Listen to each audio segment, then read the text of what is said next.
Hello friend, welcome to my YouTube channel. તો આજે હું તમારી સાથે શેર કરવા જઈ રહી છું બાજરીની એક રેસીપી જે ખાવામાં ખૂબ જ હેલ્ધી છે અને ખૂબ જ ઓછા સમયમાં રેડી થઈ જાય છે. તો આજે આપણે બનાવીશું શિયાળા માટે બાજરીના ચમચમિયા, જેને આપણે બાજરીના પુડલા પણ કહી શકીશું. તો બાળકોથી લઈને મોટા બધાને જ આ રેસીપી ખૂબ જ પસંદ આવશે. તો ચાલો આપણે શરૂઆત કરીએ બાજરીના ચમચમિયા બનાવવાનું. તો એના માટે મેં અત્યારે એક બાઉલ બાજરી લીધી છે. ત્યાર પછી મેં 1 કપ છાશ લીધી છે. ત્યાર પછી મેં સફેદ તલ લીધા છે, હળદર છે, સોલ્ટ છે, ધાણા જીરું પાવડર છે. ત્યાર પછી જે મેથી આવે છે તેને મેં બરાબર પાણીથી વોશ કરી લીધી છે અને કોથમીર છે. તો ચાલો આપણે શરૂઆત કરીએ ખૂબ જ હેલ્ધી એવા બાજરીના ચમચમિયા બનાવવાનું. તો બાજરીના ચમચમિયા બનાવવા માટે મેં અહીંયા એક બાઉલ લીધો છે. ત્યાર પછી આપણે તેમાં 1 કપ બાજરી એડ કરીશું. ત્યાર પછી આ જે મેથી છે તે આપણે એડ કરીશું. ત્યાર પછી આ કોથમીર છે તે આપણે એડ કરીશું. તમારે આમાં થોડી પાલક એડ કરવી હોય તો તમે એ પણ કરી શકો છો. ત્યાર પછી આ જે મસાલા છે તે આપણે એડ કરીશું. ત્યાર પછી 1 ચમચી આદુ મરચાં અને લસણની પેસ્ટ છે તે આપણે એડ કરીશું. ત્યાર પછી આપણે થોડા સફેદ તલ એડ કરીશું. શિયાળામાં જે હોય છે તે બાજરી ખૂબ જ ખવાતી હોય છે. તો હવે આપણે આમાં થોડી છાશ એડ કરીશું અને જેવું પુડલા માટેનું બેટર આવે છે તેવું જ બેટર રેડી કરીશું.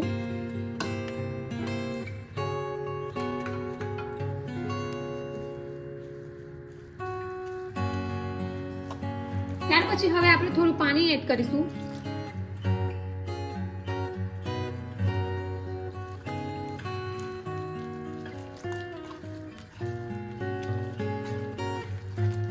અને આ બધું આપણે બરાબર મિક્સ કરી દઈશું. તો હજુ આપણે થોડું પાણી એડ કરીશું અને જેવું પુડલા માટેનું બેટર આવે છે તેવું જ બેટર આપણે રેડી કરવાનું છે. તો આપણું જે ચમચમિયા માટેનું બેટર છે તે રેડી છે. હવે આપણે આગળની પ્રોસેસ કરીશું. હવે આપણે જે આ બેટર રેડી કર્યું છે તેમાં આપણે થોડો ઈનો એડ કરીશું અને આ બધું આપણે આ રીતે બરાબર મિક્સ કરી દઈશું. તો હવે આપણે ચમચમિયા બનાવીશું. તો એના માટે મેં નોનસ્ટિક પેન લીધી છે. ત્યાર પછી મેં એમાં 1 ચમચી ઘી એડ કર્યું છે. તમે ઘીની જગ્યાએ ઓઇલ પણ યુઝ કરી શકો છો. ત્યાર પછી આપણે જે આ બેટર બનાવ્યું હતું તેમાંથી આ રીતે 1 ચમચી બેટર લઈશું અને પેનમાં મૂકીશું. ત્યાર પછી બીજી બાજુ પણ આપણે આવું જ કરીશું. અને હવે આપણે ઉપરથી થોડા સફેદ તલ એડ કરીશું. અને હવે આપણે આ રીતે ઢાંકણ ઢાંકીને 1 થી 2 મિનિટ માટે મીડિયમ ગેસ પર જ એને આપણે થોડા શેકાવા દઈશું.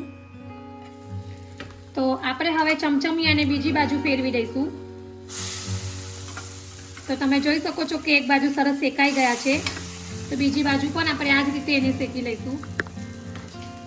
અને હવે આપણે પાછું 1 ચમચી જેટલું ઘી એડ કરીશું.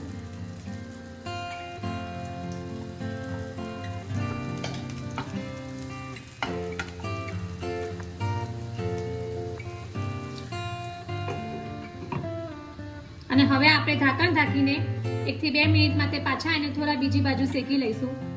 તો રેડી છે આપણા ગરમા ગરમ અને ખૂબ જ હેલ્ધી એવા બાજરીના ચમચમિયા, જે ખૂબ જ ઓછા તેલમાં અને ખૂબ જ ઓછા સમયમાં રેડી થઈ જાય એવા છે. ઘરમાં નાનાથી મોટા સૌને આ ચમચમિયા ખૂબ જ પસંદ આવશે.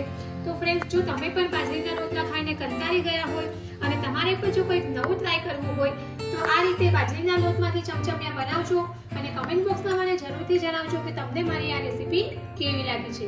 જો તમને મારી આ બાજરીના ચમચમિયાની રેસીપી પસંદ આવી હોય તો મારી ચેનલને લાઈક અને શેર જરૂરથી કરજો અને આવી જ બીજી નવી રેસીપીઓ જાણવા માટે મારી ચેનલને સબસ્ક્રાઇબ કરવાનો ભૂલતા નહીં. તો ફરી પાછા આવા નવા વિડીયો સાથે મળીશું. ત્યાં સુધી bye bye and thank you for watching my video.